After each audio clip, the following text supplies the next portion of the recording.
In the fall of 1967, two men on horseback rode along a creek bed in Northern California. And what happened in the next 60 seconds has kept researchers, skeptics, and true believers arguing for nearly 6 decades.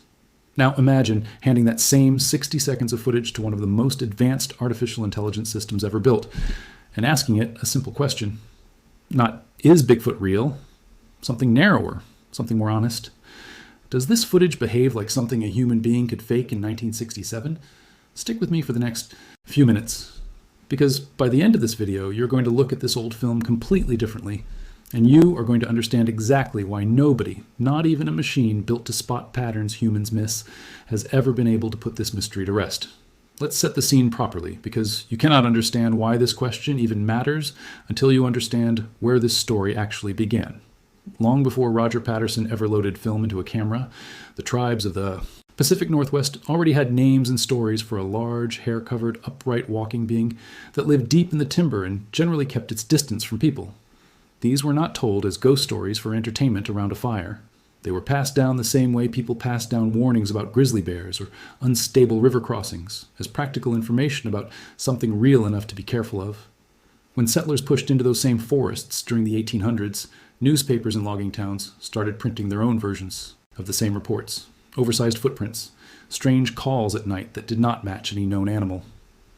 By the 1950s, a road crew working near Bluff Creek in Northern California stumbled onto a trail of massive prints at their job site. A local newspaper columnist gave the mystery the name that stuck, and Bigfoot became a household word almost overnight. Somewhere in the middle of all that noise was a man named Roger Patterson, a struggling rodeo rider from Washington State who had become completely consumed by the subject. He interviewed witnesses. He wrote a self-published book laying out everything he believed. He was not a scientist, he was not a filmmaker, and by 1967 he was broke and increasingly desperate to prove what he had spent years insisting was true. That October dollars, he convinced a skeptical friend named Bob Gimlin to ride out with him into the Bluff Creek area one more time. Gimlin did not believe any of it, but he agreed to help anyway. Neither of them expected what came next. As they rounded a bend near a jumble of fallen logs, a massive figure stood up and began walking away from them on 2 legs, covered head to toe in dark hair, moving with long, deliberate strides. Patterson's horse reared and threw him to the ground. He scrambled up, grabbed his wind-up 16mm camera, and ran toward the creature while filming, the footage swinging wildly with every step. Gimlin sat on his spooked horse, holding a rifle in case. Things turned dangerous, but the figure never charged. It walked, glanced back once over its shoulder, and disappeared into the tree line. Less than a minute of usable footage came out of that encounter, and that minute has been dissected by more scientists, animators, and professional hoax investigators than almost any other piece of film in history. Here is what makes it so hard to simply wave away. Anyone who has watched a person try to move convincingly inside a full-body costume knows exactly what to look for. Stiff knees.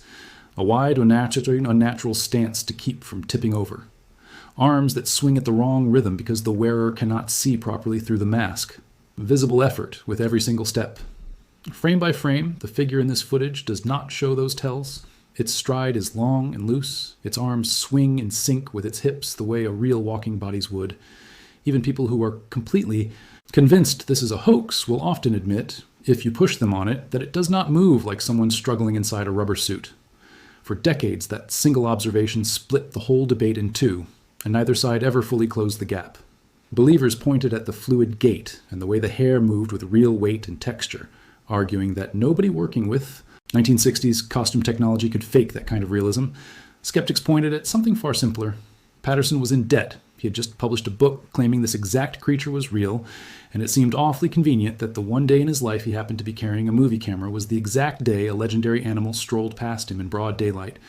In 2002, a writer named Greg Long published a book claiming to finally end the debate, built around interviews with a man who said he wore the suit and a costume maker who said he built it.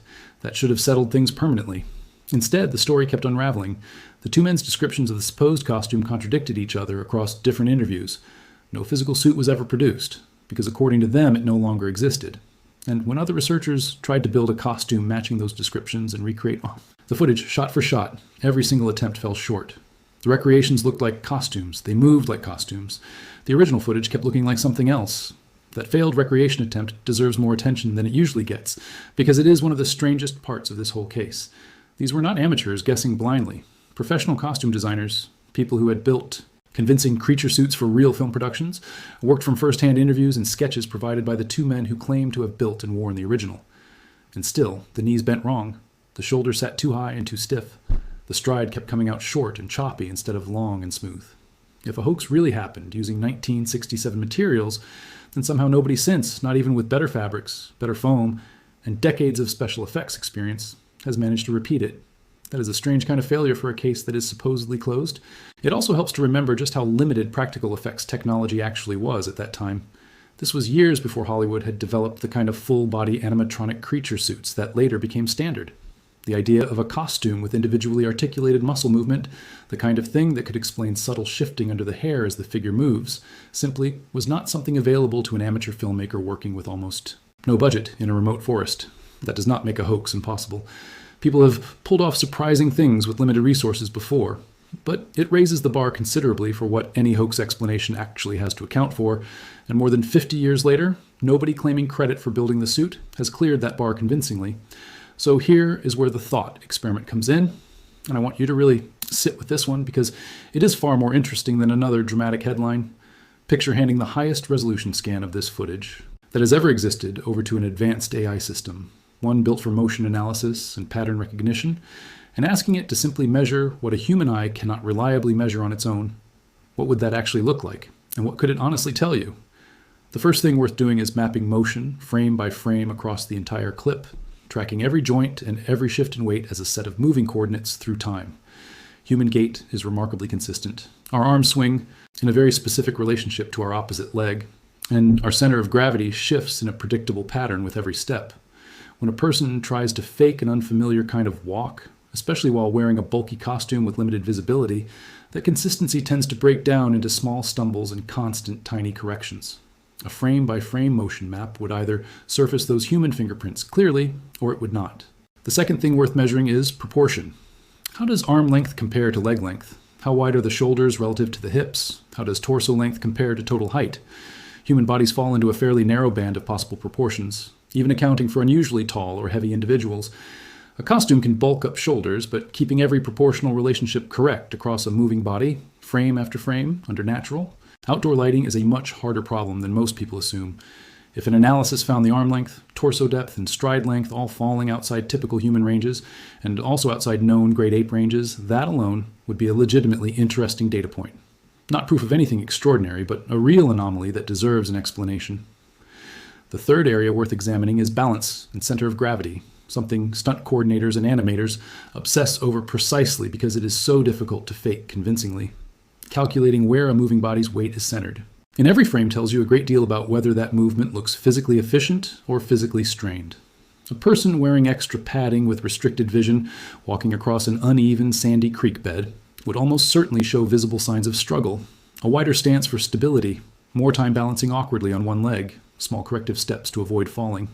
Efficient bipedal walking, even in something quite large, tends to look almost effortless, because a body that has actually evolved to move that way does not need to consciously think about it. Then there is surface detail, which is where things get genuinely interesting. Real hair does not move like fabric. It carries its own weight, catches and scatters light in its own way, and shifts subtly as the muscles underneath it contract. A sophisticated analysis could study exactly how light plays across the figure throughout the footage and compare that against known physical properties of real fur versus synthetic material. You could also zoom in on the brief moment when the figure turns its head and its face becomes partially visible, the single most scrutinized frame in the entire film. If there were a mask edge, a seam, any hard boundary where fake material meets skin, that is precisely the kind of subtle inconsistency a careful frame-by-frame study would be built to catch.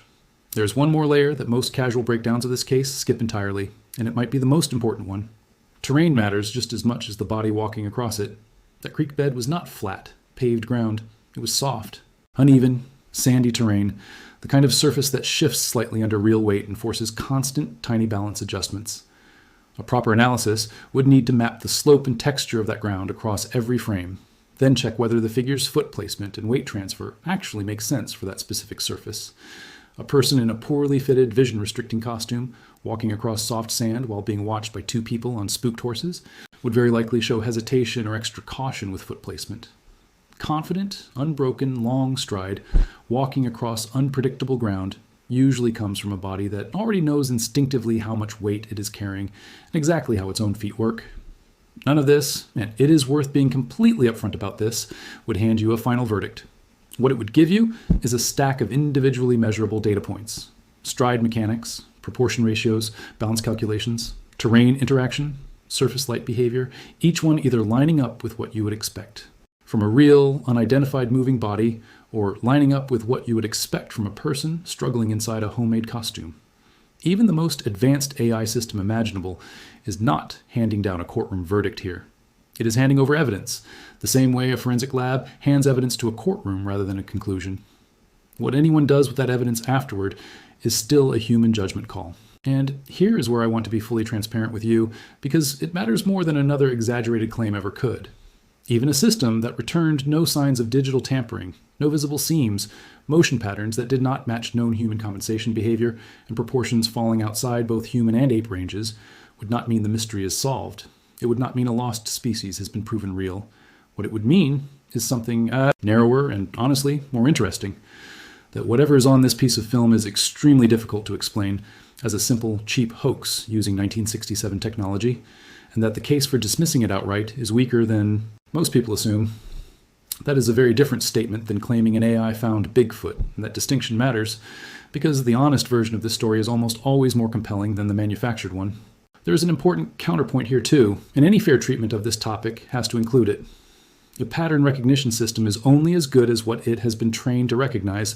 Comparing this footage against a limited reference set of known human movement and known animal movement does not prove the absence of a hoax. It only proves the absence of a match within that particular data set.